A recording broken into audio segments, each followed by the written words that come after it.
Les amis, bienvenue sur cette nouvelle vidéo. Je vous parle souvent de diversifier d'un point de vue sectoriel en bourse, mais qu'est-ce que ça veut dire? Qu'est-ce que ça veut dire quand je dis qu'il faudra être présent dans différents secteurs? Je vous dis qu'il y a des secteurs qui sont cycliques, d'autres qui sont défensifs, mais qu'est-ce que ça veut dire précisément?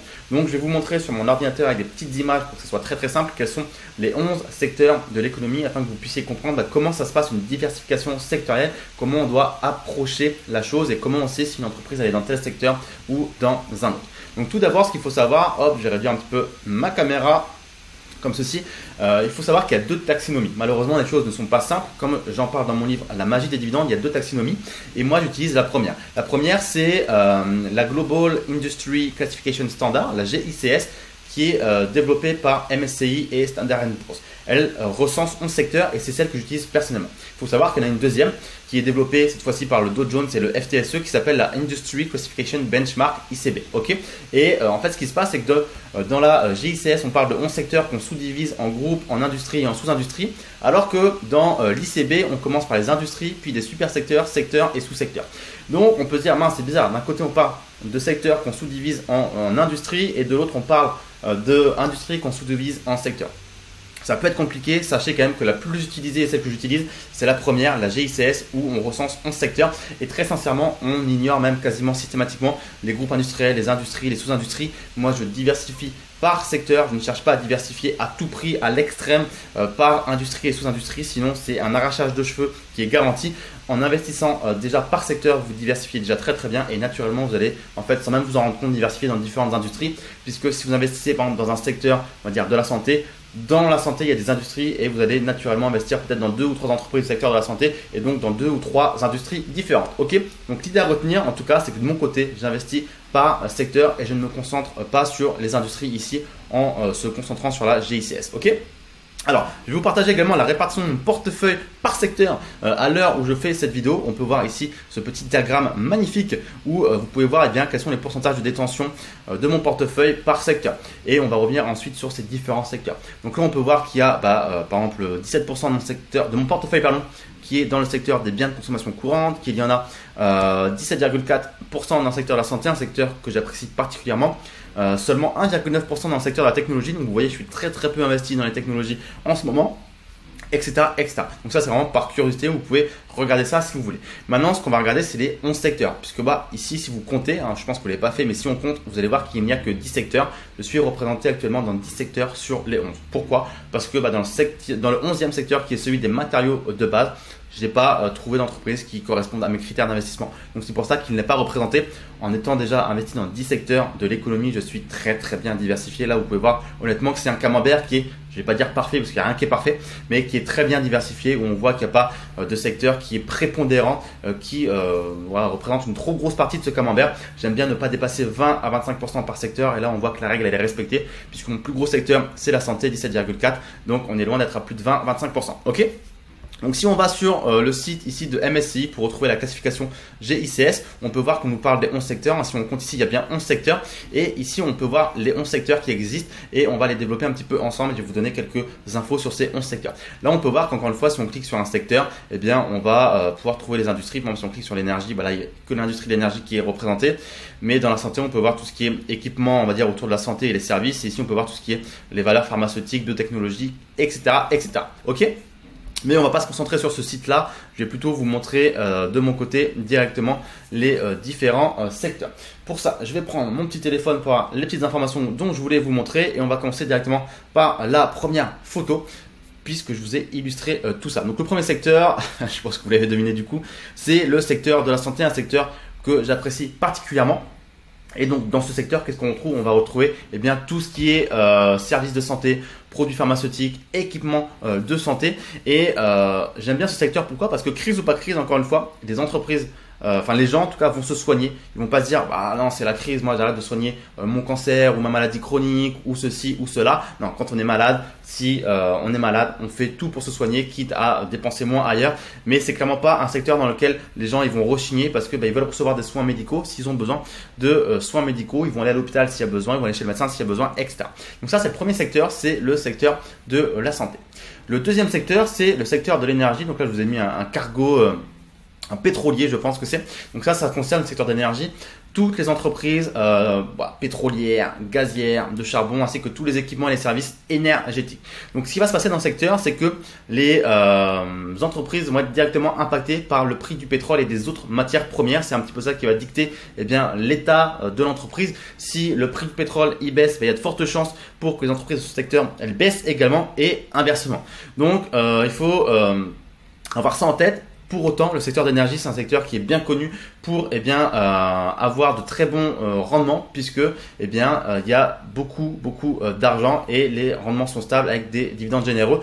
Et également, ce qu'il faut savoir dans le secteur de l'énergie, c'est qu'on a une forme d'entreprise qu'on appelle les MLP, les Master Limited Partnership, qui de par leur structure juridique ont cette obligation de verser en fait aux actionnaires ce qu'on appelle des distributions à hauteur de 90 à 95% de leurs bénéfices pour pouvoir bénéficier d'avantages fiscaux. Donc par nature, si une entreprise doit reverser 90 à 95% de ses bénéfices aux actionnaires, vous vous doutez bien que c'est très rentable et qu'il y aura de grosses rentabilités. Ok ?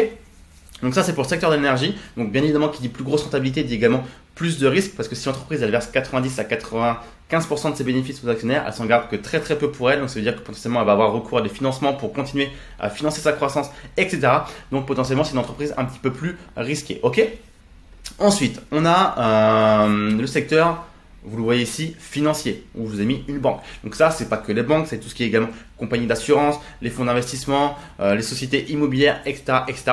Et ce qu'il faut savoir dans ce secteur, c'est que les performances des entreprises sont directement liées au taux d'intérêt. Si les taux d'intérêt ils augmentent, qu'est-ce qui se passe ? Les entreprises vont engranger des milliards et des milliards d'euros en plus sur les prêts qu'elles vont émettre. Donc elles vont gagner beaucoup d'argent. Donc ce qui se passe, c'est que les entreprises du secteur financier sont généralement très rentables lorsque les taux d'intérêt sont élevés et inversement. Ce qu'il faut savoir également sur le secteur financier, c'est que c'est là où ça peut être un petit peu plus compliqué d'analyser sur la base des bilans comptables et des comptes de résultats. Pourquoi ? Parce que de base, le secteur financier, c'est là où on peut trouver par expérience, surtout quand on regarde dans le passé, des mauvaises surprises dans le sens où souvent on a des produits dérivés, on a des swaps, on a des choses comme ça. Donc des fois les chiffres qu'on peut voir ne sont pas toujours la réalité de ce qui se passe sur le terrain et on peut comprendre des choses qui ne sont pas finalement ce qu'on devrait comprendre ou ce qu'on doit comprendre parce que c'est un peu camouflé, c'est le secteur financier, des fois c'est un petit peu opaque. Donc ça c'est à savoir également. Mais retenez surtout que c'est un secteur qui est, on va dire, directement impacté par l'évolution des taux d'intérêt. Ensuite, qu'est-ce qu'on a ? On a le secteur de l'immobilier. Donc, c'est un secteur à part entière en bourse. Et là, on va retrouver à l'intérieur tout ce qui est foncière cotée, ainsi que tous les promoteurs immobiliers. Donc, leur business, c'est quoi ? C'est soit de construire ou de rénover et de faire de l'exploitation de maisons, mais pas que des maisons. On pense tout de suite peut-être en tant qu'investisseur particulier à des maisons, à des appartements. Mais eux, ce qu'ils font, c'est beaucoup plus gros. On peut le voir sur la photo ici. On va penser à tout ce qui est, par exemple, centres commerciaux, hôtels, résidences pour personnes âgées, casinos, supermarchés, des grands immeubles résidentiels bien évidemment, des lotissements, des bureaux, on peut vraiment, des centres commerciaux, oui je l'ai dit, forcément il y a la photo, bref on veut vraiment penser à beaucoup de choses, donc eux ils vont acheter des terrains, ils vont construire directement dessus, ils vont acheter des vieux trucs, ils vont retaper de A à Z, ils vont créer de la valeur et ils vont ensuite exploiter ou revendre, donc c'est comme ça qu'ils vont gagner de l'argent. Dans le secteur de l'immobilier à savoir, il y a également un véhicule juridique particulier qu'on appelle les REIT, Real Estate Investment Trust, qui font que là aussi, juridiquement parlant, elles ont l'obligation de reverser au minimum 90% de leurs bénéfices sous forme de dividendes aux actionnaires, ce qui fait que là aussi c'est super intéressant parce que on a des belles rentabilités sur ces véhicules, les REIT, puisqu'il y a cette obligation juridique de reverser une grosse, la majorité des bénéfices aux actionnaires. Là également, on en a parlé juste avant pour le secteur financier. Le secteur de l'immobilier, bien évidemment, est sensible aux taux d'intérêt. Donc là, c'est l'inverse. Lorsque les taux d'intérêt vont baisser, ça va bien évidemment profiter au secteur de l'immobilier. Pourquoi ? Parce qu'on va pouvoir emprunter de l'argent pour beaucoup moins cher. L'argent va coûter moins cher. Donc, c'est super intéressant pour le secteur de l'immobilier. D'accord ? Ensuite, qu'est-ce qu'on a ? On a des gels douches. Qu'est-ce qui se passe ? On a le secteur des biens de consommation courante. Là, c'est comme le prouvent les gels douches, c'est tout ce dont on va se servir au quotidien. Donc, j'espère que vous vous servez au quotidien des gels douches, mais on pense à tout ce qui est nourriture pour manger, boisson pour boire, l'alcool. L'alcool fait partie des secteurs des biens de consommation courante parce que, je ne sais pas pourquoi, on considère que l'alcool, ça fait partie de la consommation courante de tous les jours. Le tabac également fait partie des biens de consommation courante et les produits d'entretien de la maison ou également du corps. Ok ?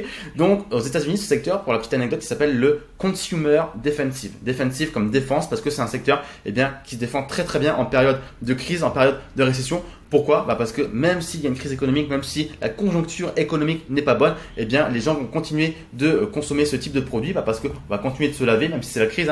On va pas se dire « Ah putain, c'est la crise dehors, j'arrête de me laver ». On va on va pas arrêter de se brosser les dents, pareil, on va pas arrêter de manger ni de boire, sauf si vous voulez mourir. Donc c'est pour ça qu'on appelle aux États-Unis le consumer defensive, parce que c'est un secteur qui résiste très bien aux récession et les entreprises, même si elles vont peut-être pas commercialiser des produits qui coûtent cher, elles vont avoir des gammes de produits qui coûtent moins cher pour continuer à générer des bénéfices même en période de crise. Ok. Ensuite, on a tout ce qui est les biens de consommation du coup à l'opposé, cycliques ou discrétionnaires. On a parlé juste avant des biens de consommation courantes et défensives, et là on a les biens de consommation cycliques ou discrétionnaires. Donc qu'est-ce que c'est? Tout ça, c'est tous les produits, tous les services qu'on considère comme étant non essentiels à la vie de tous les jours. On pense à quoi? On pense aux vêtements, on pense à aller au restaurant, on pense aux voitures, on pense aux hôtels, comme je vous ai mis ici la photo d'un hall d'hôtel, d'un lobby. Je pense à tout ce qui est médias, la décoration pour la maison, etc., etc. Et en fait, ce qui se passe dans le secteur, c'est que quand les gens ils ont confiance dans l'économie, ils vont dépenser leur argent dans tout ça, dans les restos, les billets d'avion, les hôtels, etc., etc.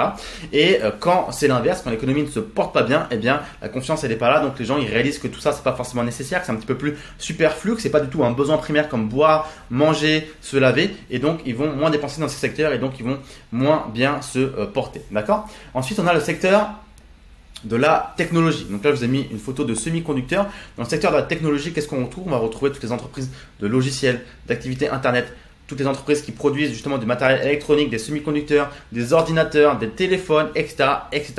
Et toutes ces entreprises, souvent, le problème, vous savez, peut-être tout comme moi, elles sont souvent échangées pour des valeurs, pour bien plus que ce qu'elles valent en fait réellement sur le papier, sur la base de leurs chiffres et de leurs résultats. Mais en fait, ce qui se passe dans la tête des investisseurs, c'est qu'elles anticipent une valeur future parce que ces entreprises vont innover, elles vont avoir des innovations et c'est comme ça qu'elles vont dans le futur générer de plus gros profits. Donc en fait c'est un pari sur le futur de se dire voilà, je sais qu'aujourd'hui je la paye bien plus cher que ce qu'elle vaut sur la base de ce qu'elle génère, mais je sais que dans le futur il va y avoir des innovations, donc je suis prêt à payer plus cher pour cette entreprise. On est d'accord ou pas avec cette approche, mais il faut savoir que dans le secteur de la technologie malheureusement ça se passe comme ça, on anticipe beaucoup les innovations futures qui pourront peut-être n'avoir jamais lieu, mais c'est une réalité en tout cas du terrain, d'accord?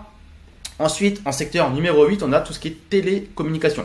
Donc là, je vous ai mis l'équivalent pour la France, SFR, Orange, Bouygues Telecom, Free. Ce sont tous les fournisseurs de services sans fil, donc qui permettent d'échanger, de se connecter à Internet. Et également tout ce qui est donc, opérateur télécom, on vient de le voir, mais également tout ce qui est réseaux sociaux.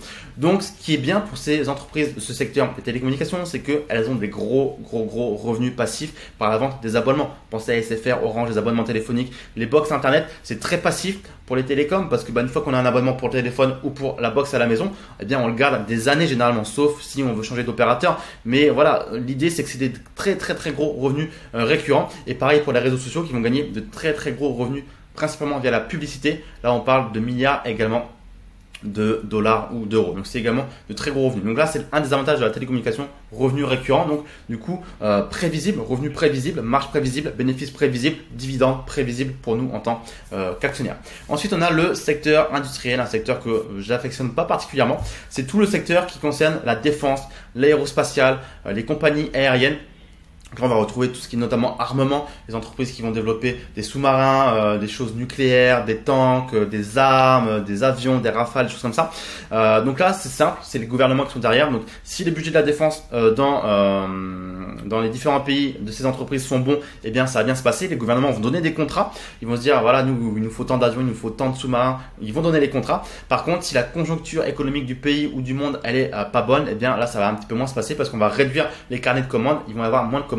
Même si tout ce qui est défense militaire, etc. pour un pays c'est très important, c'est rarement là où elles vont faire des gros cuts de dépenses, réduire les dépenses, mais c'est important à savoir, c'est les gouvernements derrière qui sponsorisent tous les contrats. Donc il faut faire attention entre guillemets, être conscient en tout cas de ça. Et on pense aussi à tout ce qui est bâtiment industriel, tout ce qui est produits manufacturés, etc., etc. dans le secteur industriel. Ok. Et ensuite je crois qu'on est à l'avant-dernier secteur, c'est ça, avec des pylônes électriques, je crois qu'on appelle ça comme ça. C'est les services aux collectivités. Donc là, ce sont toutes les entreprises qui permettent de s'alimenter en électricité, en gaz ou en eau. Et ce qui est bien pour ce genre d'entreprise, c'est que pas de concurrence. C'est-à-dire qu'aujourd'hui, elle est concurrencée. Quelqu'un qui distribue de l'eau, de l'électricité avec des antennes comme ça, je sais pas comment on appelle ça, des pylônes, c'est quasiment impossible. Je veux dire, c'est très dur aujourd'hui pour une nouvelle entreprise de venir concurrencer ça. Il y a un gros monopole, il y a des barrières à l'entrée qui sont énormes. Et ce qu'il faut savoir quand même, c'est que il y a un désavantage qui est que ce sont les gouvernements généralement qui comment on dit ça, qui régulent les prix. C'est-à-dire qu'elles vont dire, voilà, elles vont réglementer, elles vont dire, les prix sont réglementés, on ne peut pas vendre plus cher que ça, et ça se passe comme ça. Donc ça, c'est un secteur qui est intéressant, mais il faut avoir en tête qu'il y a encore une fois le gouvernement qui est derrière. Et quand il y a le gouvernement derrière, moi généralement, j'aime pas trop. Mais c'est un secteur dont les gens auront toujours besoin. C'est-à-dire qu'aujourd'hui, on a besoin d'eau, on a besoin d'électricité, on a besoin de se chauffer avec du gaz et des choses comme ça. Donc, il faut faire attention à ça. Et également, gros revenus récurrents. C'est-à-dire qu'une fois qu'on a un abonnement de gaz, d'électricité ou d'eau, c'est à vie, j'ai envie de dire. À vie, on va devoir consommer de l'eau, de l'électricité. Donc, très prévisible, très prédictible sur les revenus et sur les marges et sur les dividendes que nous, en tant qu'actionnaires, on va pouvoir toucher. Et dernier secteur, celui dans lequel je ne suis pas du coup représenté, parce que j'ai pas trouvé d'entreprise qui me plaise, c'est le secteur des matériaux de base. Donc là, ce sont toutes les entreprises qui vont fabriquer de l'acier, des matériaux de construction, des emballages, carton, papier, produits chimiques, tout ce que vous voulez. On peut voir sur la photo ici des bobines, je pense qu'on peut appeler ça des bobines de métal. Donc voilà, et on retrouve également tout ce qui est société minière, société de raffinage ou encore les forestières. Donc ces entreprises directement, elles évoluent dans le secteur du B2B, elles font du business avec d'autres entreprises. Et souvent, ce sont elles qui se positionnent au tout début de la chaîne de production. Par exemple, du métal pour fabriquer des voitures, des choses comme ça. Ce sont vraiment elles qui vont fournir, qui vont approvisionner en matière, en bois, en acier, en plastique, en tout ce que vous voulez. Donc, ce qui se passe, bien, c'est qu'elles sont plus vulnérables au changement de cycle parce que si l'économie ne se porte pas bien, étant donné que ce sont elles qui vont fournir pour tout le reste, on va dire, de l'économie, si l'économie ne se porte pas bien, forcément, leur carnet de commandes ne va pas également très bien se porter. Également, elles sont évidemment sujettes à l'évolution du prix des matières premières. Et donc, en fonction du prix des matières premières, ces entreprises de ce secteur des matériaux de base se portent plus ou moins bien. Donc ça, ce sont pour les 11 secteurs que je voulais vous montrer. Maintenant, vous les connaissez presque par cœur. Il n'y en a pas d'autres, ce sont les 11 secteurs. L'idée, c'est bien de se diversifier dans ces 11 secteurs, de ne pas être surpondéré dans un secteur ni d'être sous-pondéré. Alors, mieux vaut être sous-pondéré que surpondéré, très clairement. Moi, si j'avais un portefeuille ici à 60% dans, je sais pas, la santé, ça m'inquiéterait. Par contre, d'avoir que 2% en technologie, ça m'inquiète pas. Parce que j'ai pas de risque d'être sous-pondéré dans un secteur. Par contre, j'ai un risque d'être surpondéré. Parce que si ce secteur, il se passe des choses pas très bien pour ce secteur, en étant surpondéré, là, je prends une grosse claque dans mon portefeuille. Si je suis sous-pondéré, ma claque elle va être toute gentille, ça va être une caresse. Donc il faut faire très attention à ça. Comment savoir, pour terminer cette vidéo, si une entreprise est dans un secteur X ou Y? Par exemple, si vous voulez savoir dans quel secteur McDonald's il est, vous tapez Bloomberg par exemple. Hop, on va bien l'écrire, Bloomberg, McDonald's, ok. Et vous allez sur le site de Bloomberg et vous allez savoir tout de suite dans quel secteur l'entreprise elle est. Alors il y a des entreprises, c'est logique de se dire oui, ça c'est dans le secteur de la santé, en même temps elle fait des recherches pharmaceutiques, donc c'est logique. Il y a d'autres secteurs, on peut avoir un petit peu le doute, notamment entre le bien de consommation courante. Rappelez-vous, avec les biens de consommation cycliques, est-ce que c'est l'un, est-ce que c'est l'autre? Des fois, on peut avoir un petit doute, notamment McDonald's. Est-ce qu'on pourrait dire, est-ce que c'est courant, est-ce que c'est de la nourriture, mais est-ce que c'est cyclique parce que c'est un petit peu du restaurant? Bonne question. On va voir tout de suite qu'ici, c'est dans le secteur des discretionary, donc biens de consommation courante, ok, biens de consommation cyclique, pardon, dont on n'a pas forcément besoin. À l'inverse, on aurait vu consumer defensive, c'était un bien de consommation courante. Donc là, McDonald's est bien dans le secteur des biens de consommation cyclique. C'est quelque chose dont on n'a pas forcément besoin si l'économie ne se porte pas bien, même si finalement ils font de la nourriture. Ça a été classifié dans le secteur ici consumer discretionary avec le magnifique accent anglais, les amis. Donc voilà, n'hésitez pas à me dire dans les commentaires si c'est bien clair. Est-ce que vous connaissiez ces 11 secteurs? Est-ce que vous saviez que l'économie en bourse était divisée en 11 secteurs? Est-ce que si tu investis déjà en bourse, est-ce que tu es déjà positionné dans plusieurs secteurs? Dis-moi dans combien de secteurs tu es positionné dans les commentaires. Est-ce qu'il y a des secteurs que tu préfères, d'autres que tu n'aimes pas? Bref, je suis curieux de savoir un petit peu tout ça pour ton portefeuille à toi. Petit pouce bleu si ce n'est pas déjà fait. N'hésite pas à bien lire la barre de description. Tu pourras notamment retrouver mon livre La magie des dividendes. Hop là, un livre de 704 pages dans lequel je partage toute ma stratégie d'investissement de A à Z sur l'investissement en bourse dans des actions à dividendes. Donc tu peux récupérer ça dans la barre de description, ainsi que d'autres choses autour de l'investissement en bourse dans des actions à dividendes, un service dans lequel tu partages tous les mois les actions dans lesquelles j'investis, ou encore une formation vidéo de 30 heures dans laquelle je te partage toute ma stratégie de comment j'analyse une entreprise de A à Z. Donc tout est dans la barre de description. N'hésite pas à t'abonner à la chaîne YouTube si ce n'est pas encore fait. Et je te dis à très vite pour une prochaine vidéo. Ciao, ciao.